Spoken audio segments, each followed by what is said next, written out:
África do Sul e como é que o governo de Moçambique deve posicionar-se, como é que o povo deve agir face à situação. Bom dia para si, Massango. Bom dia, Dr. Júlio Gonçalves. Bom dia, telespectadores. Estamos aqui para juntos analisarmos este cenário extremamente triste, o que nós acabamos de assistir. Massango, permita-me que eu antes possa falar de questões internas aqui, que é o meu ponto prévio. A Avenida Joaquim Chissano, na drenagem, foi aberta recentemente pelo Conselho Municipal da cidade de Maputo.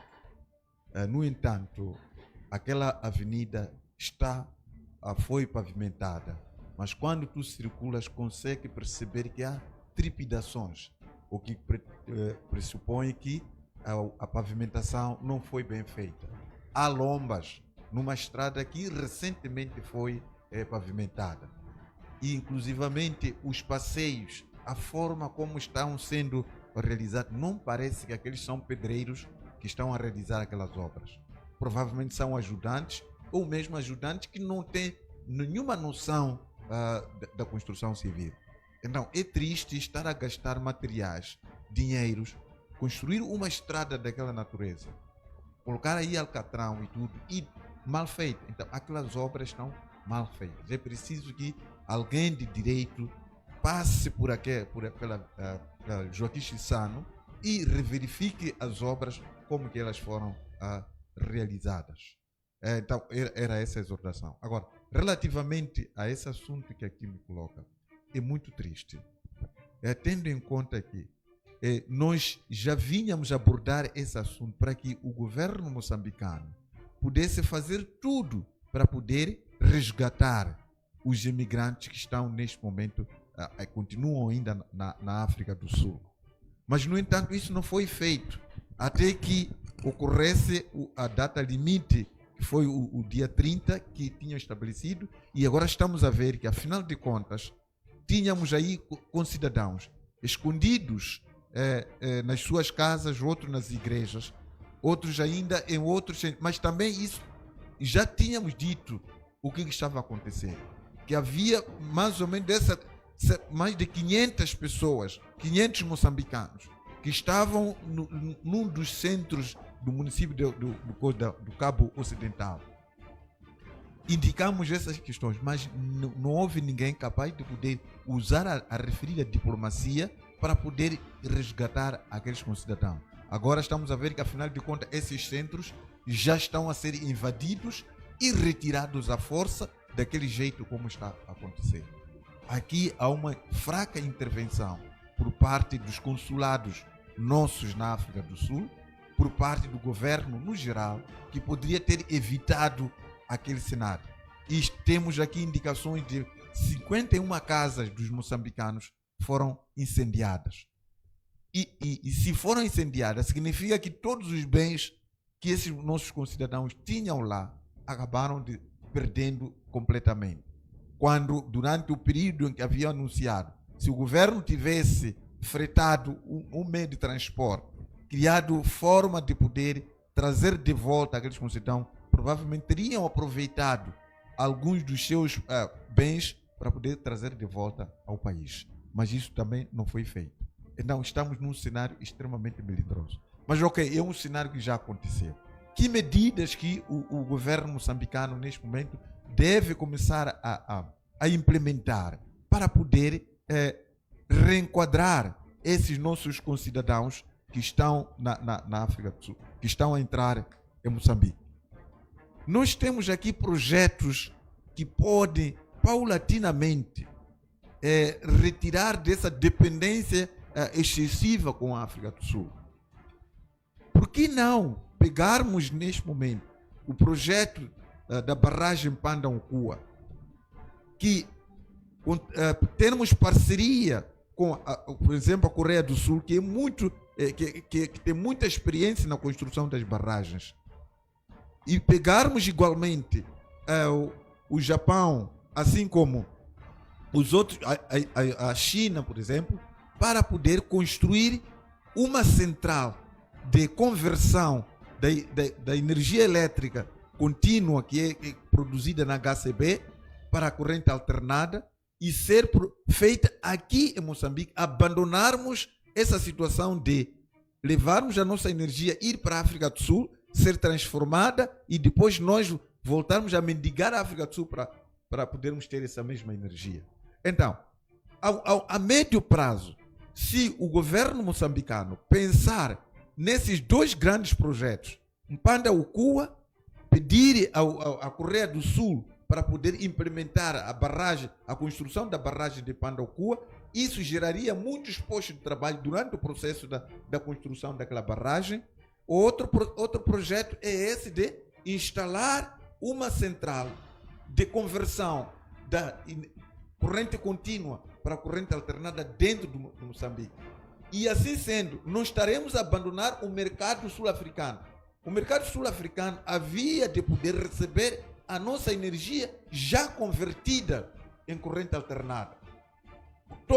Qualquer um que quisesse a nossa energia, toda ela seria produzida e convertida cá internamente. E depois íamos transformando, criaria muitos postos de trabalho para os nossos concidadãos. E muitos desses concidadãos que estão agora poderiam estar dentro desses projetos. E aí também estaria a poder tirar uma linha direta que sairia do Songo para Maputo, no lugar de, neste momento, a energia sair do Songo para a África do Sul, a Eskom, e depois a Eskom fornecer a Zona Sul. Íamos sair desse cenário. Então, é verdade que isso aí não é algo daqui para aqui. A ideia aqui é tentarmos reduzir significativamente essa dependência da África do Sul. Porque se nós tivéssemos a conversão aqui da nossa energia, tivéssemos, por exemplo, o processamento do gás Panda e Temane aqui dentro, muitos postos de trabalho teríamos tido. Só o gás de Temane, do Panda e Temane, está a criar 700 mil empregos na África do Sul, porque nós levamos o gás aqui em bruto, entregamos à África do Sul e a África do Sul faz o processamento, acaba criando mais postos de trabalho do que aqui dentro. Então, uma vez que estamos numa situação dessa, de muitos nossos concidadãos que estão a entrar em Moçambique, era importante que avançasse muito rapidamente com relação ao projeto de Mpanda-Ukua e ao projeto de conversão da energia da KCB, e disso criaria muitos empregos. Ainda mais ao projeto de uma linha que sairia do Songo para cá. Esses todos iriam reduzir significativamente o impacto dos imigrantes na África do Sul. E outra questão seria mesmo de poder aproveitar os nossos concidadãos que estavam a trabalhar nas grandes farmas na África do Sul para a área da agricultura. Termos uma agricultura mecanizada na zona do Vale do Zambeze, o Vale de Limpopo, assim como aqui em Curumana. Quem é que está a produzir alimento essencialmente na África do Sul? São nossos concidadãos. Muitos moçambicanos estão envolvidos na produção de alimentos na África do Sul. E são esses que hoje estão a ser escorraçados. Segundo o relato, já não é só aquele que tem documento. Quase todos os estrangeiros, mesmo tendo passaporte em dia, tendo documento em dia, estão a ser escorraçados. Então, numa situação desta, o governo moçambicano, neste momento, não tem cartas para poder negociar na mesa de igual forma, por forma que os sul-africanos parem daquele cenário. Em algum momento eu havia pensado em poder, neste momento, cortar a energia que fornece a HCB. A HCB fornece a África do Sul. Mas, depois de uma análise, comecei a perceber que os contratos que foram estabelecidos com a África do Sul são extremamente longos e existem lá cláusulas que poderiam criminalizar o governo moçambicano em termos de pagamentos de multas por essa questão de incumprimento do contrato. Se porventura o governo retalhasse impedindo lá que houvesse esse componente da corrente elétrica vindo cá hora baixa, então estamos a dizer que há cláusulas que colocam o governo de mãos atadas? Claro que sim, porque se o governo moçambicano unilateralmente ele corta o fornecimento de energia elétrica à África do Sul, nos termos contratuais, vai ter que pagar bilhões de dólares em termos de multa à África do Sul. E isso pode criar cada vez mais, é como se fosse uma bala disparada no próprio peito de Moçambique. Então, não há condições neste momento do governo moçambicano poder cortar, interromper o fornecimento de energia elétrica à África do Sul em face desse contrato mal feito com o governo sul-africano. E é nesse contexto aqui. Para minimizar esses efeitos, o governo moçambicano deveria começar a pensar num plano B, de começar a criar condições para reduzir essa dependência que tem com a África do Sul de uma forma paulatina. Criar condições de converter a energia nossa aqui internamente, criar condições de transformar o gás aqui internamente e entregar isso pronto a consumo. E a partir dali, nós começaríamos efetivamente a pensar nessas sanções econômicas que efetivamente poderíamos fazer. Mas no cenário atual, a única forma que eu vejo, a sugestão que dou, é Moçambique começar a criar condições internamente, e essas condições, inclusivamente, vão gerar vários empregos para esses nossos concidadãos que estão a voltar aqui. Agora, em relação aos que estão a chegar, o governo é chamado a encontrar outras medidas de poder conseguir recebê-los, reintegrá-los. Sabemos que tem um outro peso neste momento daqueles que foram afetados pelas cheias, que ainda não conseguiu, o governo ainda não conseguiu criar condições para eles. Vimos aqui na Matola, 16 famílias ainda continuam no centro de acomodação, nas tendas, e cada tenda a coabitar 2 famílias. Sabemos que cada família, normalmente em Moçambique, tem em média 5 filhos, esposa e marido. Imaginemos o que está acontecendo com aquelas famílias neste momento. Mas vale a pena, aqui na Matola, que mantiveram aqueles no centro de acomodação. Diferentemente daquilo que aconteceu em Gaza. Em Gaza, pura simplesmente, escorraçaram as pessoas dos centros de acomodação, encerraram os centros de acomodação, sem que aquelas famílias ainda tivessem sido criadas condições para regresso às suas casas, porque as suas casas ainda estavam dentro das águas. Então, é um outro peso que o governo tem, é um outro teste, um exame que esse governo tem, que deve conseguir sair dele. Se não consegue sair desse teste, daqueles que estão neste momento passando situações difíceis pelas inundações, daqueles que estão a voltar da África do Sul, esse governo vai perder extremamente pontuação no meio dessa questão. Não só isso, aqui em Maputo, na cidade de Maputo, temos a zona de Maguanine. Várias casas até agora estão submersas nas águas. O Conselho Municipal vai para lá várias vezes tentar prometer a eles nisso, mas aquilo. Agora há a proposta de que não, vocês saiam dali para Matutuíne, mas Matutuíne também, naquelas terras infraestruturadas, lá não há espaço para o efeito. Então, temos uma situação extremamente difícil para esse governo. Obrigado, Dr. Pangai. Magnífico reitor Júlio Gonçalves. Obrigado também por ter aceito o nosso convite. O que olhar aqui nos oferece sobre a situação vivida na vizinha África do Sul? Muito obrigado. Antes de tudo, permita-me que agradeça à TTV por ter me honrado mais uma vez cá estar e aproveitar esta oportunidade de saudar o meu colega, o Dr. Pangai, aos telespectadores que assistem a partir de diferentes pontos e meios, pode ser televisivos, Facebook, YouTube, etc. Relativamente à pergunta, e também antes de responder à pergunta, tenho um ponto prévio, um pequeno ponto prévio.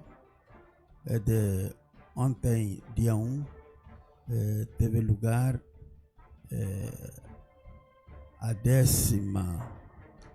o 13º Conselho de Monitoria do Setor Privado. Monitoria e avaliação do setor privado numa das instâncias turísticas de Moçambique, na cidade de Maputo, como uma forma de preparação do 21º, aquilo que chama a CASP, que é a Conferência do Setor Privado, que vai acontecer no dia 14 e no dia 15 de julho do ano em curso. Portanto, esse CASP é uma atividade que se realiza anualmente entre o governo e o setor privado de Moçambique, neste caso a CTA, com seus parceiros. Então, será um momento ímpar que vamos discutir assuntos que dizem respeito ao setor privado, o relacionamento entre o setor privado e o governo de Moçambique, o Estado. Obrigado. Relativamente à questão da situação de xenofobia na África do Sul, devo dizer o seguinte: é muito triste. Até não é xenofobia, é afrofobia, porque todas as outras nações de raça branca que não sejam sul-africanas estão lá, estão a viver numa boa, mas entretanto todo aquele que é da raça negra, independentemente do seu status, em termos de legalidade na estadia naquele território, até são vítimas. Entretanto, é muito triste que isso esteja a acontecer,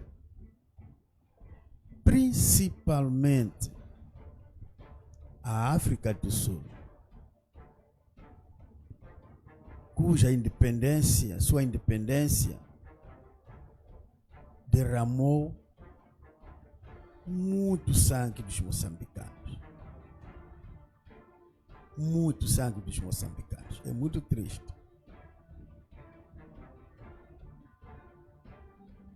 Ora, há algum esforço que está sendo feito pelo Estado moçambicano, pelo governo de Moçambique, no sentido de repatriar os nossos concidadãos, mas como todos nós sabemos que na África do Sul é um dos poucos países que a comunidade moçambicana é vasta. Ou seja, há muitos moçambicanos não registrados nos nossos órgãos executivos diplomáticos de Moçambique na África do Sul, quer na nossa embaixada, quer seja nos nossos consulados. Infelizmente existem esses moçambicanos. Daí que há um grande desafio na sua identificação para poder ser repatriado. Aqueles que já se identificaram, etc., tiveram a sorte, já foram repatriados para o país. Mas quero acreditar que não são todos. Também uma questão importante é que esse processo, esse problema da afrofobia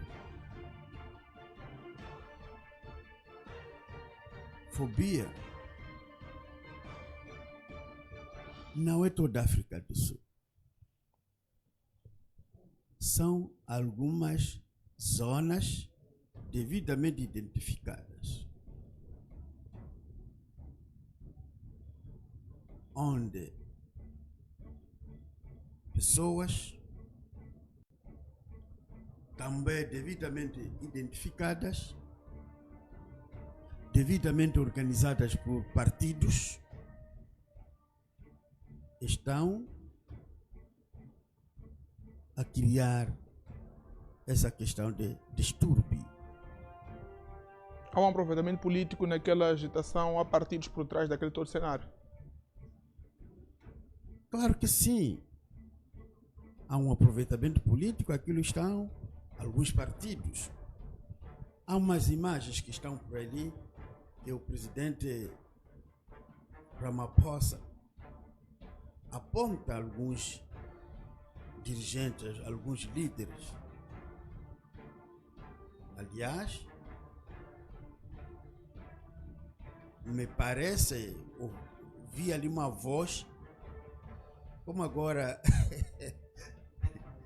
temos o problema da inteligência artificial, todo cuidado é pouco. Pode ser possível que seja mesmo a ação da inteligência artificial que se coloca, por exemplo, a filha do presidente, o antigo presidente da África do Sul, Zuma, a falar o que fala contra moçambicanos.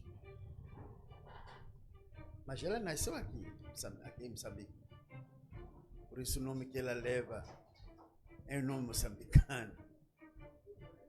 Então, todas essas questões, na verdade, temos que ter muito cuidado, porque em algum momento podemos não ter provas que seja essa pessoa, uma imagem montada e por aí em diante. Esse é um fato. Agora, que seja por algum aproveitamento político, isso sem dúvidas. Resta, neste caso, diretamente a partir da África do Sul, o governo sul-africano, o Estado sul-africano, nos demonstrar, nos indicar, para o conhecimento do público, para o conhecimento da comunidade internacional, quais são de facto esses partidos políticos que estão em volta disso, a razão disso, quem são os próprios líderes, porque como sabemos todos nós, aquilo é desumano, aquilo é contra direitos humanos, na sua fase mais elementar. Ora, o que tem que fazer Moçambique? Não sei se é o facto de eu ter crescido um pouco na igreja e depois crescido no sentido dos meus 4, 5 anos até aos meus 11, 12 anos na igreja. Bebi muito catequese, Bíblia, teria bebido nessa altura. Depois fui para países, na altura, socialistas, vivi lá quase toda a minha juventude. Daí que não posso dizer outra palavra que não seja diálogo. Diálogo e não pagar pela mesma moeda. Portanto, é isso que eu posso aconselhar. Se ontem dialogávamos uma vez por semana hoje já não podemos fazer o mesmo. Temos que fazer todos os dias até encontrarmos uma solução mais adequada. Há organizações da região, do continente e do mundo. Posso ter-me distraído, posso estar distraído por várias razões, atividades que a gente desenvolve no dia a dia, é que ainda não ouvi, por exemplo, a SADC a posicionar-se, a chamar a razão a África do Sul. Ainda não ouvi, por exemplo, outras organizações da África, africanas, incluindo a União Africana, a chamar a razão, a convocar uma conferência de emergência sobre a questão que está acontecendo com pessoas, com africanos na África do Sul. Muito menos teria acompanhado a questão da Organização das Nações Unidas. Tenha convocado isto para, portanto, chamar essa razão à África do Sul. Ainda não ouvi. Como dizia, pode ter acontecido, mas eu ainda não acompanhei. Agora, eu penso que a África do Sul, não tenho dúvidas que conhece quem são os promotores. Se o governo sul-africano não, vou pôr entre vírgulas altas, se o governo sul-africano, entre vírgulas altas, não estiver a favor do que está acontecendo na África do Sul, então o governo sul-africano devia chamar a razão aos promotores desta situação. E é isso que nós vemos em toda parte do mundo. Quando há incentivação de uma desordem pública e colocar-se em causa as vidas, milhares de vidas, então há responsabilização. Mesmo para passar para outro tema, dizia que o governo sul-africano deve, se é que não está a par da situação, ou se, devia. A pergunta que eu colocaria mesmo nessa situação é: algumas vozes dizem que o governo sul-africano, em algum momento, não é prioridade para eles solucionar este caso, e muito menos seria prioridade, visto que para o governo moçambicano também não é prioridade. O presidente da República esteve na vizinha África do Sul, teve um encontro com o presidente sul-africano, e uma das prioridades não foi discutir taxativamente a segurança dos moçambicanos lá, mas foi lá por uma agenda de negócios, relações bilaterais, entre outras atividades. E na mesma senda acrescentou-se, falou-se como uma coisa secundária sobre a situação da segurança dos moçambicanos. Dr. Gonçalves, no seu ponto de vista, a forma de agir do governo moçambicano até data hoje, até este momento, mostra que está preocupado com a situação dos moçambicanos na vizinha África do Sul. Acha que os moçambicanos, o governo moçambicano, tem autonomia, tem poder de pôr contra a parede do governo sul-africano, de modo em que o mesmo possa dar um tratamento diferenciado a estas ações que estamos a ver de violência contra estrangeiros?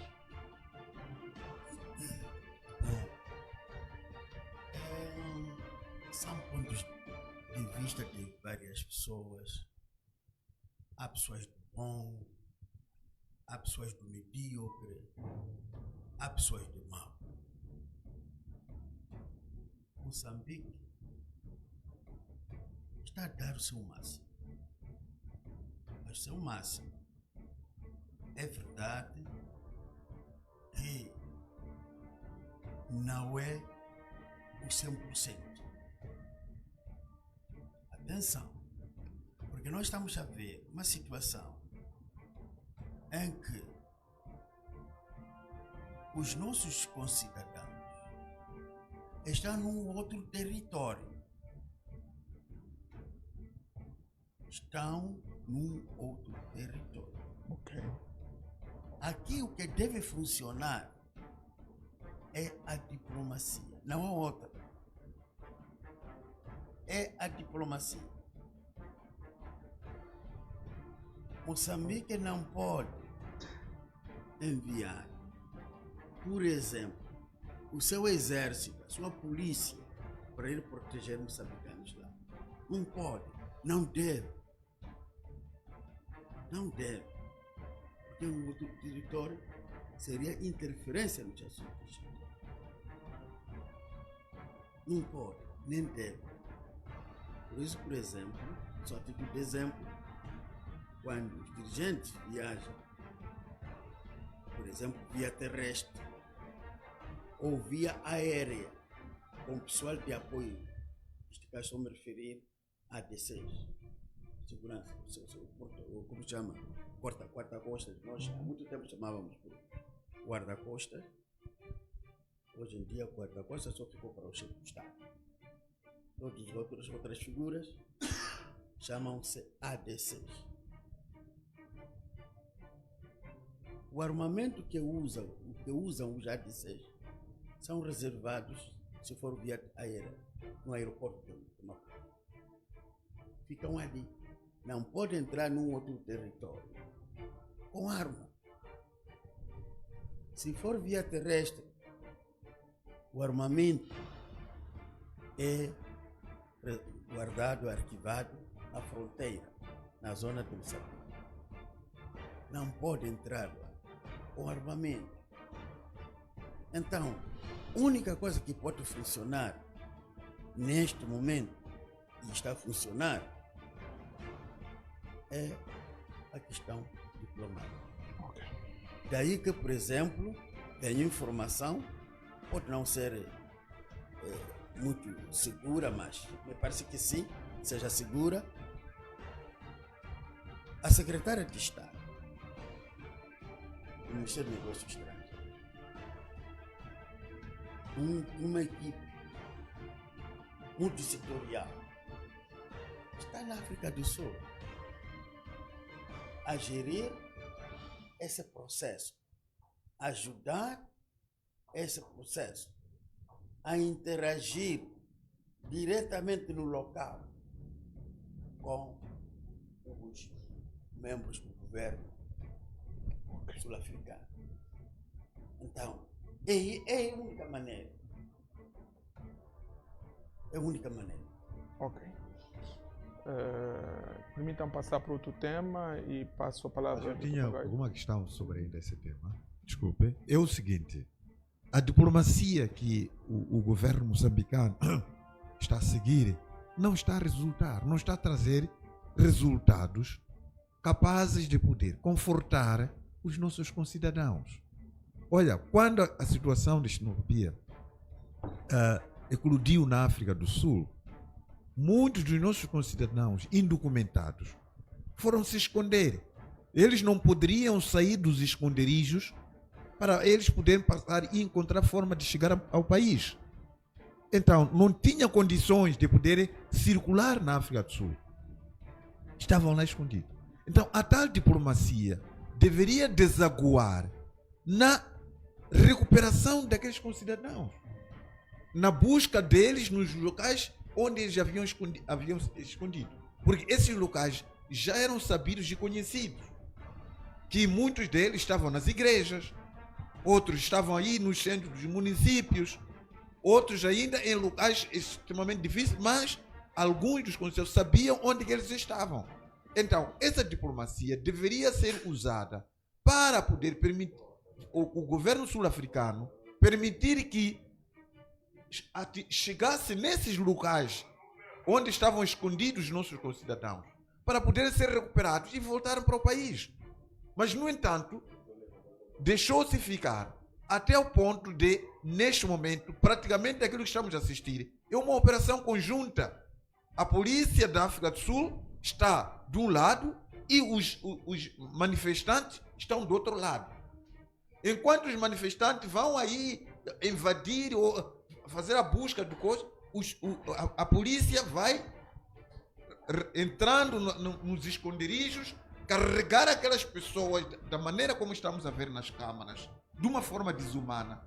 Qualquer imigrante tem direitos a serem observados, mas aquilo que a polícia sul-africana está a fazer com os imigrantes, a carregá-los daquela maneira, mulheres até com crianças a serem carregadas de uma forma brutal, mulheres aí a trocar sofas com polícia, não se faz aquilo. Então, nós podemos dizer que aquela é uma operação conjunta entre o governo e aqueles manifestantes. Aliás, até vimos pouco antes do dia 30, Ramaphosa reunido com alguns dos líderes daqueles manifestantes. Aí até parece lado a lado a conversar com os manifestantes. Pouco antes, acho que eram 2, 3 dias antes do dia 30. Ramaphosa reuniu com os líderes daqueles manifestantes. E agora estamos a ver aquele cenário em que os manifestantes estão a escorraçar os imigrantes, assim como a própria polícia, que é da lei e ordem, igualmente, e vão carregando, metendo no carro, amontoando os imigrantes daquela forma como estamos a ver nas câmaras. É extremamente penoso. Então, é uma situação difícil. O mais caricato aqui é que há coisas aqui que não sei. Existem aqui, em Moçambique, por exemplo, pessoas com vozes que, quando elas falam, são ouvidas. Por exemplo, a mãe Graça Machel, ela é considerada mãe aqui em Moçambique. Até hoje eu não vi a senhora Graça Machel a se pronunciar sobre o cenário dos nossos concidadãos que estão a passar sevícias naquelas situações. Não vi a organização que a senhora Graça Machel, a FDC, a poder criar algum apoio com relação a esses nossos concidadãos que estão a entrar no país sem absolutamente nada. Então, mas no entanto, aqui em Moçambique, muitos chamam da senhora Graça Machel como sendo mãe aqui. Uma mãe que vê os concidadãos fazer, tem um prestígio internacional. Quando ela fala, de alguma forma, as autoridades, elas ouvem. Por que a senhora Graça Machel está em silêncio neste momento, perante um cenário desta natureza? E o próprio governo também. Essa situação de dizer que o governo advertiu, não sei de várias coisas, mas olha, é o mesmo cenário que temos visto com relação às cheias quando estão aqui, quando chegam no nosso país. Perdemos vidas humanas por causa da negligência, de alguma forma, de alguns dirigentes que foram destacados para cuidar desses assuntos. Os consulados nossos que estão na África do Sul têm maior culpa em relação àquilo que está acontecendo com os nossos concidadãos lá. Eles poderiam muito, mesmo que fosse por via de sensibilização, que eles pudessem pedir para poder ter acesso a esses lugares das igrejas, de outros lugares que hoje estão a ser invadidos, para poder retirá-los daquela maneira brutal que estamos a assistir. Não faz sentido aquilo que estamos a ver. O governo moçambicano deve começar a pensar nessa tal diplomacia. É verdade que o que está a acontecer neste momento, para o governo moçambicano não ter um punho para poder chegar e na mesa de negociações ou fazer pressão, é precisamente por causa dos contratos pícios que esse governo estabeleceu com o governo sul-africano.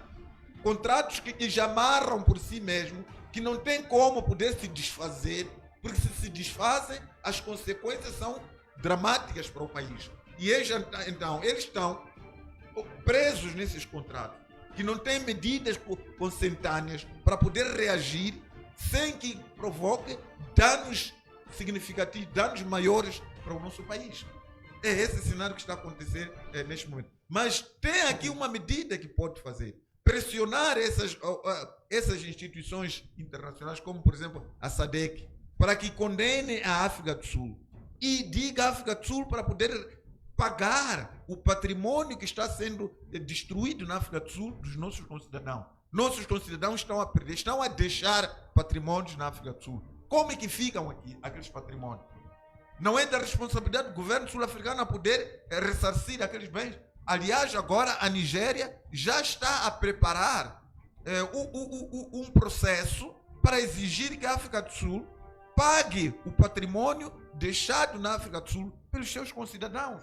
Mas o nosso país está nem aí, não fala nada dessas questões. Só está a lamentar dos concidadãos que estão a entrar no país e a serem... É um caos que nós estamos a ter. É preciso que o nosso governo ele repense sobre o seu posicionamento. Como dizia que esse é um grande teste.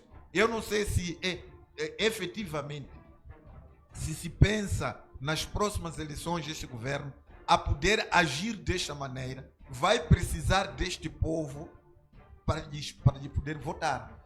É que a campanha começa agora, através de ações concretas, de tratar essa população.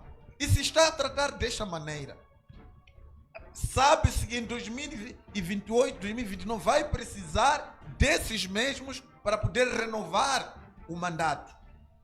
Por que não agora começar a fazer algo visível para que durante o processo da renovação do poder, se assim pretender, haver alguns que possam...